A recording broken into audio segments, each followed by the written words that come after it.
මෝනින් මහත්තයා. අපි ආවේ මේ දීපල් කන්ස්ට්‍රක්ෂන් එකෙන් ගේ අලුත් වැඩියා කටයුතු වලට තමයි අපි ආවේ. මෙච්චර වරක්කු ඩෝනෑඩු එකක් ආවනේ. කොහෙටද? බම්බල පිටියට. ඉතින් මේට ආවේ නෑනේ.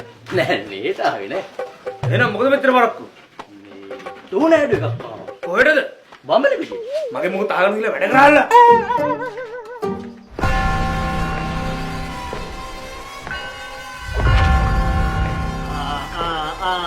කිසිම වැඩක් කරවත් නේද? අද පොටි කපනක් ඒ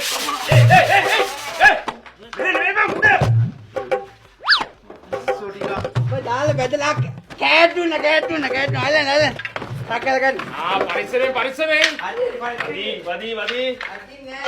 ඒ සරම තියලා බලන්න.